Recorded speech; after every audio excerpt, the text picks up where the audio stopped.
Em muitos lugares onde o cristianismo é quase insignificante, o Natal está em toda parte. Isso acontece porque, antes de tudo, o Natal é um instrumento de poder. Não poder militar, não poder econômico, um outro tipo de poder. O cientista político Joseph Nye chama isso de soft power, a capacidade de influenciar o comportamento dos outros não pela força, mas pela atração. Cultura, símbolos, estilos de vida, aquilo que as pessoas desejam imitar. O Natal é provavelmente o produto de soft power mais bem sucedido da história. E ele é fruto direto da história do personagem mais conhecido de todos os tempos. Você conhece a história, mas não custa relembrar.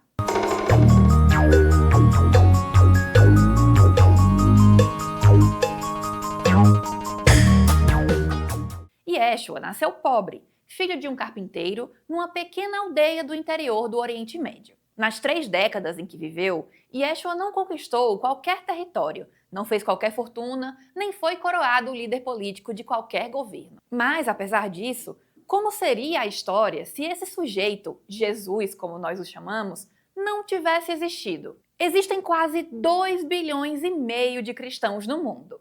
O cristianismo é a maior religião do planeta, com larga vantagem para o segundo colocado, responsável, entre outras coisas, pelo livro mais vendido de todos os tempos. Mais de 100 milhões de cópias da Bíblia são impressas todos os anos em mais de 2.000 idiomas. Só esse mercado movimenta 425 milhões de dólares por ano. A Bíblia é o livro mais importante já escrito e o mais lido.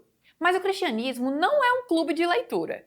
Parte importante dos cristãos se encontram semanalmente em templos espalhados pelo mundo. Há dezenas de milhares de congregações cristãs, com dezenas de milhões de igrejas construídas no planeta. É tirar o cristianismo do mundo e as nossas cidades seriam lugares completamente diferentes. Nem os nossos nomes escapariam. Pense nos mais comuns no Brasil: Maria, José, Ana, João, Antônio, Francisco, Paulo, Pedro, Lucas. Foi a cultura cristã que transformou esses nomes em nomes universais, repetidos de geração em geração, com variações em praticamente todas as línguas. Imaginar a história da humanidade sem Jesus é também alterar completamente como nós nos relacionamos com as nossas ruas, bairros e cidades. De São Francisco a Los Angeles, de Santiago a São Petersburgo. Caso um alienígena pousasse por aqui em 2025, descobriria mais de 20 mil lugares que homenageiam figuras ligadas ao cristianismo só no continente europeu, de Santiago de Compostela a San Denis. No Brasil, segundo o IBGE, santos católicos dão o nome a 2.500 cidades, pouco menos da metade dos nossos municípios. Por exemplo, a cidade onde este jornal funciona homenageia São Paulo, o apóstolo que ajudou a transformar o cristianismo numa religião universal. A segunda cidade mais populosa do país tem como nome oficial São Sebastião do Rio de Janeiro, um santo mártir do Império Romano executado por não renunciar à fé cristã. A maior cidade do Nordeste homenageia o próprio Jesus Cristo, Salvador. Originalmente São Salvador da Bahia de Todos os Santos. E isso para não falar de São Luís, Natal, Santa Catarina, Belém, Espírito Santo. Há santos no Brasil para todos os gostos. Só Santo Antônio é o nome de 236 municípios, como Santo Antônio das Missões, no Rio Grande do Sul, ou Barra de Santo Antônio, em Alagoas. São João está presente no nome de outras 220 cidades. É o caso de São João Nepomuceno, em Minas Gerais, ou São João do Araguaia, no Pará. São Francisco batiza 127 municípios, de Amparo de São Francisco, no Sergipe, a São Francisco do Sul, em Santa Catarina. Apagar Jesus da história é imaginar o Rio sem o Cristo Redentor ou São Paulo sem a Catedral da Sé. Na arte, o estrago seria inacreditável. Jesus Cristo é de longe a figura mais retratada da história. Nenhum ser humano jamais foi tantas vezes pintado, musicado, encenado, esculpido, representado ou descrito. Sem Jesus,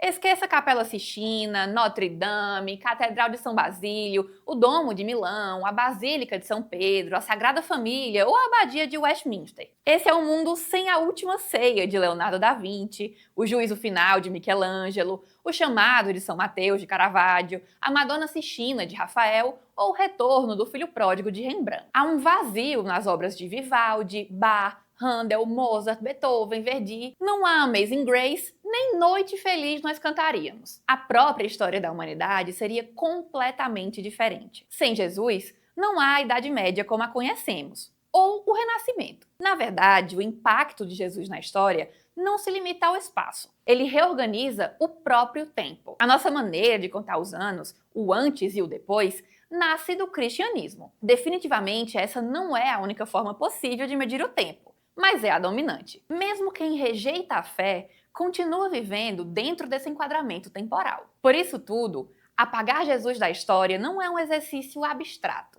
É imaginar um mundo com outro vocabulário, outro calendário, outras cidades, outras instituições, outra arte, outra música, outra maneira de entender a culpa, a justiça e a redenção. É por isso também que o Natal é tão importante. Não apenas como uma celebração que reúne familiares distantes, mas como uma extensão de uma civilização que moldou o mundo a tal ponto que até quem não acredita nos seus dogmas continua vivendo dentro das suas estruturas. Essa é a razão porque Jesus é o ser humano mais importante de todos os tempos. O Natal não celebra apenas o nascimento do líder da religião mais popular da Terra. Celebra a vida de quem confunde a história do planeta com a sua própria história. Esse foi mais um episódio de Fronteiras, coluna de Rodrigo da Silva, que você pode conferir no site do Estadão. Vídeos inéditos vão ao ar todos os sábados às 9 horas da manhã para assinantes. Você também pode ter acesso a conteúdos exclusivos assinando o jornal. Basta apontar a câmera do seu celular para o QR Code que aparece na sua tela. Até mais!